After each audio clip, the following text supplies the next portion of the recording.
شروع کرتا ہوں اللہ کے بابرکت نام سے جو بڑا مہربان اور نہایت رحم کرنے والا ہے۔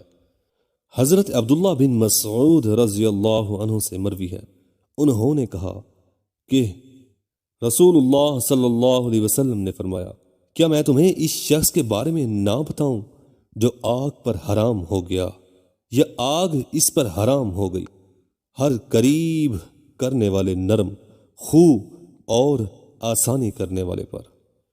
حضرت ابو ایوب انصاری رضی اللہ عنہ سے مرفوع مروی ہے کہ کیا تمہیں ایسے صدقے کے بارے میں نہ بتاؤں جس کے مقام کو اللہ تعالی پسند کرتا ہے۔ حضرت انس رضی اللہ عنہ سے مروی ہے کہ نبی صلی اللہ علیہ وسلم کچھ لوگوں کے پاس سے گزرے جو پتھر اٹھائے رہے تھے۔ آپ نے فرمایا، یہ لوگ کیا کر رہے ہیں؟ لوگوں نے کہا کہ یہ پتھر اٹھا سختی، قوت، مضبوطی حاصل کرنا چاہتے ہیں۔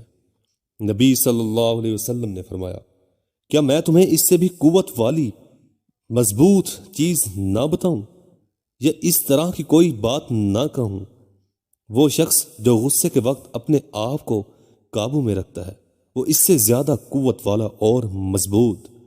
اور ایک اور روایت میں ہے کہ نبی صلی اللہ علیہ وسلم کچھ لوگوں کے پاس سے گزرے جو ایک دوسرے سے کشتی کر رہے تھے۔ آپ نے پوچھا، یہ کیا کر رہے ہیں؟